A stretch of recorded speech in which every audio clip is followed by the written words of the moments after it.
Welcome to my channel, Angel Says Art, where I try to think about, discover, and talk about all things that I think are important to the arts. I talk about many types of art on this channel.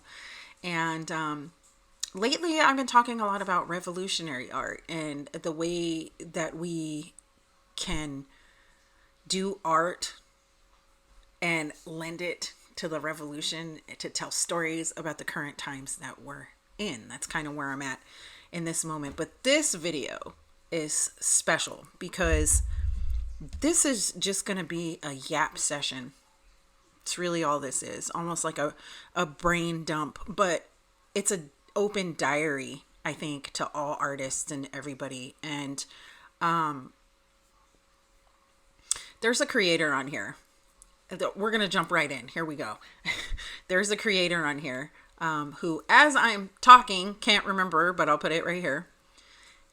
I just found his channel, and I guess he has a podcast. And he gives like motivational things to think about.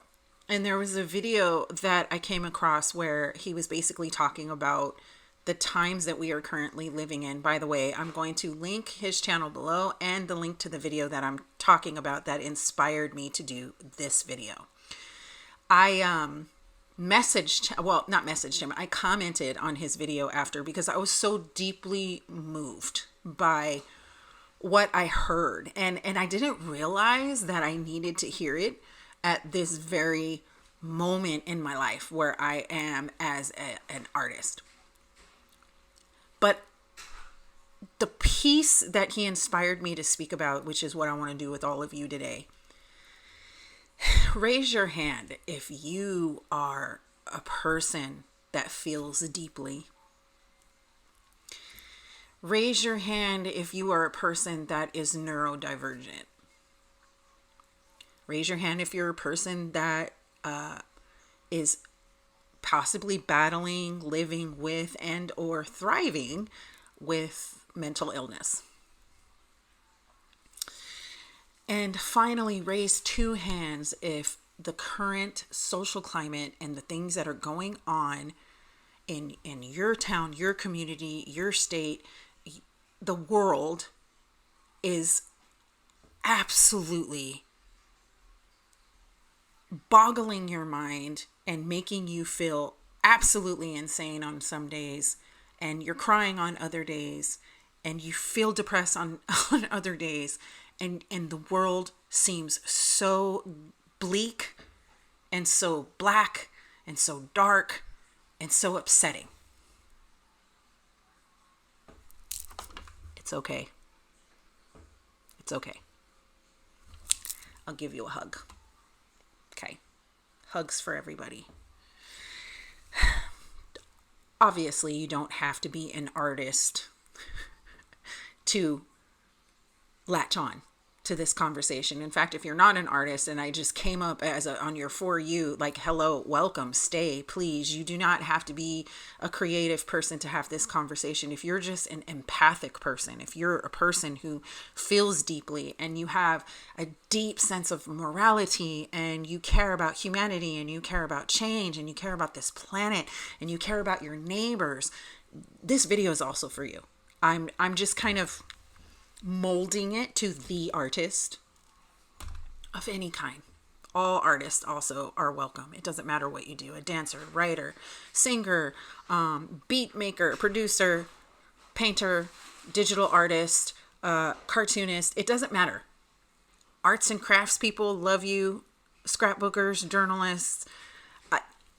You're all welcome. If you are a person that uses creativity almost like your therapy. In other words, you use creativity to work out things and work out moments in life.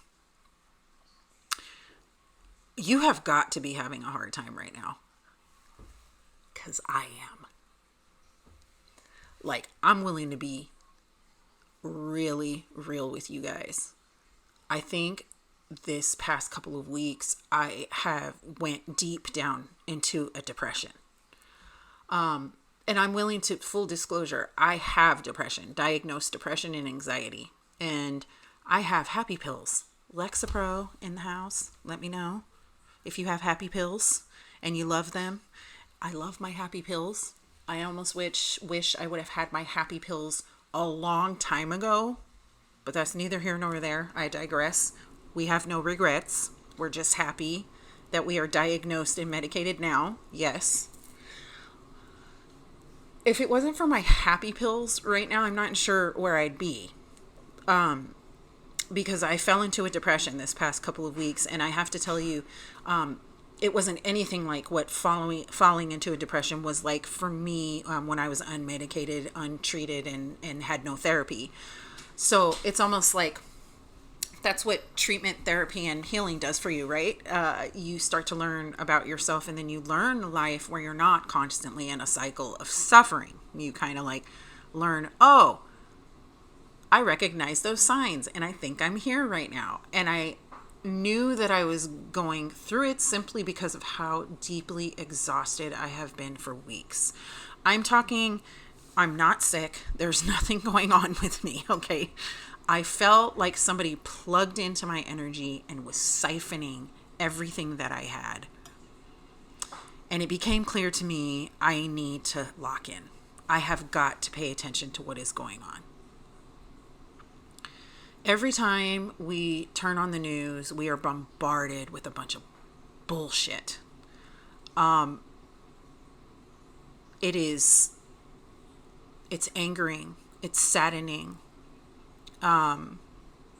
It's numbing to a lot of people are becoming numb to the cruelty and the hatred. And raise your hand if you identify with me that I'm one of those people and I'm like, I will never succumb to the cruelty. I will never think that this is okay. I will keep speaking out, right? If you're like that, let me know. There's so many pros to that, and we need you on this planet. The cons to being somebody like that, though, is you're constantly plugged in. You're constantly plugged in because if you let go, you will miss something. Something will happen. You won't know what's going on. They're going to get a one-over on me. They're not going to lie to me. I'm going to tell the truth. And then if you're an artist, you're like, I'm going to tell the truth through my art. I'm going to tell the truth through my painting. I'm going to tell the truth. I'm going to use my art as a wheel that turns to fight back against the propaganda and the lies and all the things going on in the world. And I'm going to use my art. Okay. Yes. We love that. Go off, queen. Go off, king. We love it. But at the same time, what happens when we're running out of gas? Okay. I'm a person that when I go for something, especially if I put my whole morality and my whole belief behind it, I go. What I'm learning in my 40s now is that the cliche that people always say, like, if you don't take care of you, then you can't keep taking care of everybody else. That is so true. I know it's been like overused and, you've had a grandparent, parent, or somebody who loves you, teacher, mentor, tell you this, right? And you're like, whatever. And then the whole self-care journey. And I know that a lot of us artists were like, fuck that. So true. I want you to know that if you are a creative, feeling person, we have to filter. And the creator I was telling you about, please watch his video. He talks about this. I'll just say real quick. He talked about being a sponge. Okay. He gave an analogy of a sponge. Yes. We're absorbing all the time.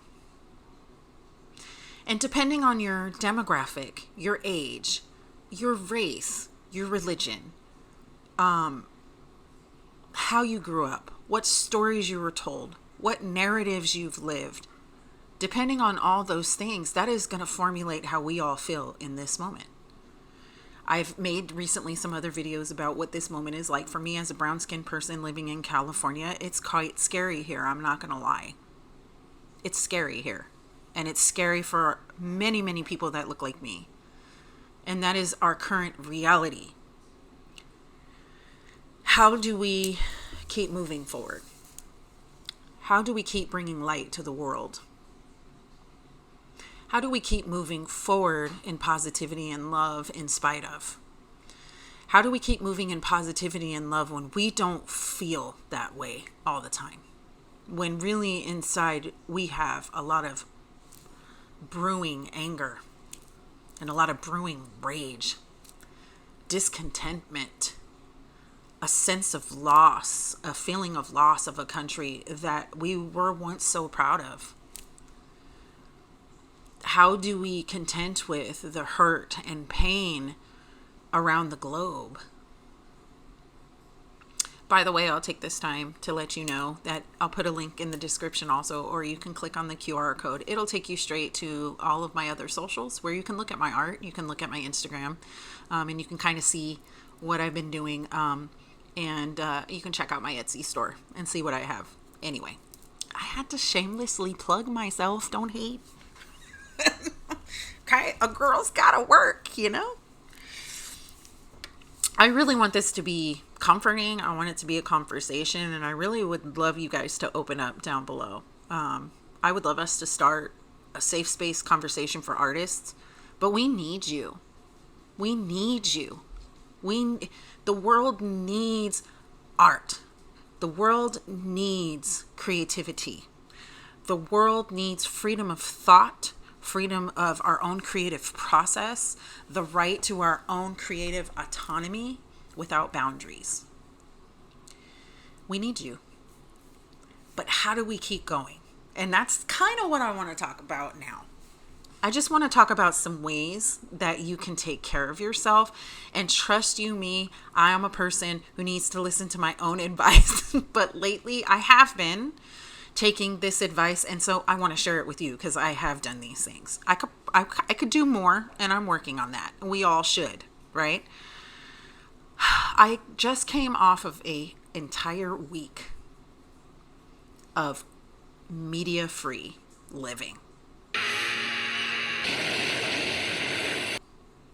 No news, no TikTok, because I have a serious account over there on TikTok where I get very political over there. And if you're interested, you can check out my Angel Says Life link below, and you'll find all of my links for my socials for that channel.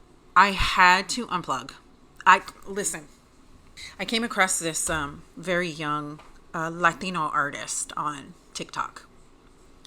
And he actually said exactly what I'm about to talk about. He said, how do you, when you are really in a revolutionary state and you are trying to make change, how do you not constantly have your face like this to the news and to social media? Because you have to know what's going on. Like, you can't miss a moment. Kind of like what I said before. And when I found that, my heart just opened up, because I know we're not the only two people in the world that feel this way, artist or not. I listened to that and I gave him, it was the day I came back from my blackout. Right when I opened TikTok, that's what's there. First video on my For You. So I gave him the advice of going on a complete blackout. Now I'm telling it to you.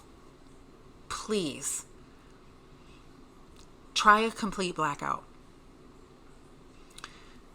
And I think periodically, like intermittent fasting, we need to have intermittent fasting for this constant bombardment of the stuff that we're taking in. That 7 days did something for me. And what it taught me was that having your energy plugged into this like 24/7, it actually doesn't change the world per se, right? Does that make sense? It's not, the stuff that was there in those 7 days are still there when I come back after the 7 days, right? This seems like common sense, but it's not common sense, because our feelings are so involved. And that's why these conversations need to happen, so that we can give each other permission and talk about these things as they are. So many people are doing this across the nation. It isn't just us. I am giving you permission to go on a blackout. That's number one. Number two, I want to say what I had to do is start taking an inventory of my personal health. And I realized that when I went into that depression, I was too plugged in. I stopped my walking program, and I usually was, I mean, it's summer, okay? It's like dead freaking hot here. It's like 100 freaking degrees every day so far. It's like nobody wants to, but all excuses aside, I need to get up earlier. I mean, if we gonna be real, let's keep it real. So, the other day I woke up early enough to where I was able to get my full walk in, and it was a speed walk, and it felt good, and I was sweating, and I'm like, I went weeks without my walking program. I can't do that. So taking an inventory. So blackout for a while, take an inventory, ask yourself, where is my nutrition? Is it there? Is it non-existent? Did I all of a sudden just let food fall by the wayside because I'm just so in it in all these other places?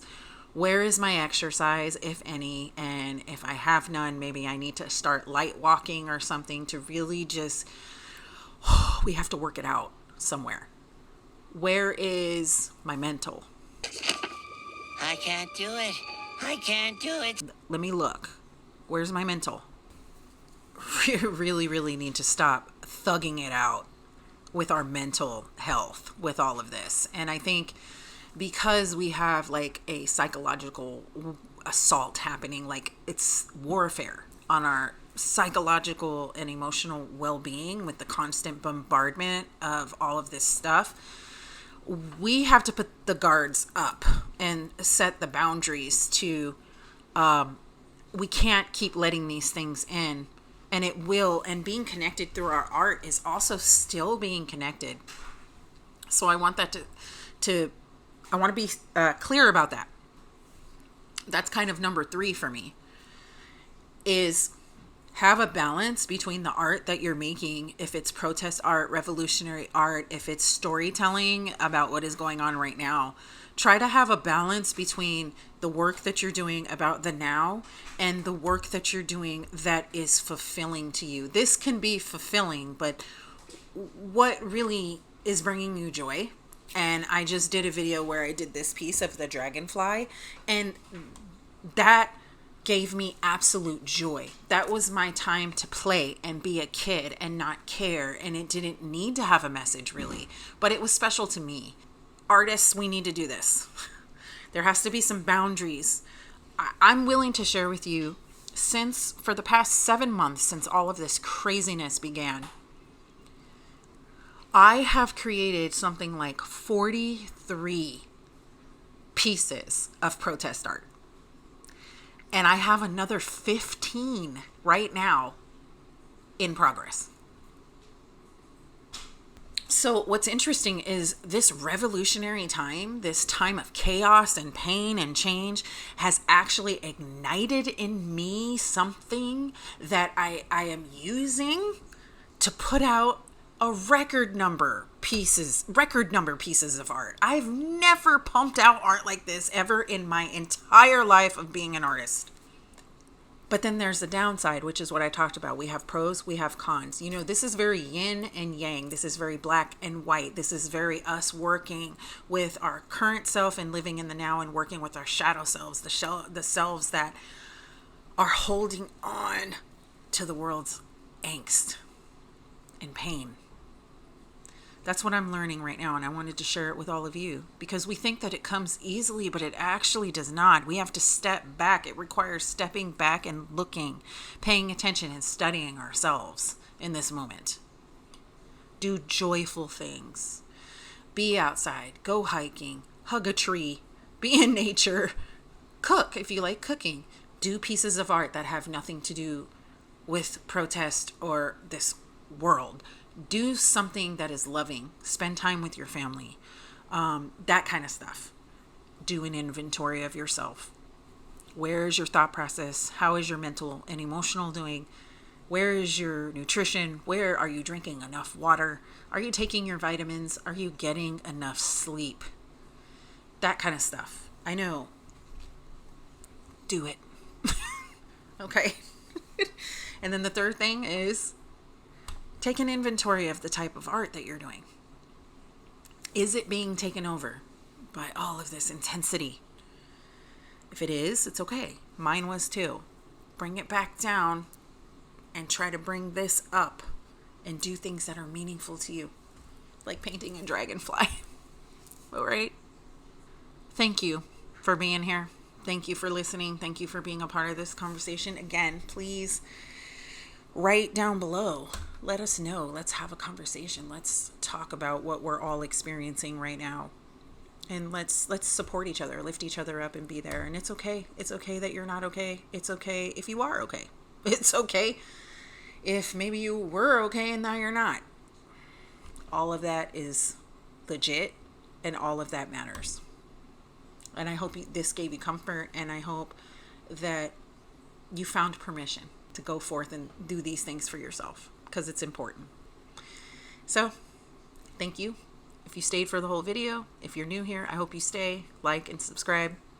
To all my veterans, thank you. I honor you. All right, go out into the world, spread love, light, and energy, because the Lord knows we need it. Hold these people to a standard. Stay artsy fartsy. And until next time, peace out. Ooh. How do I turn my camera off?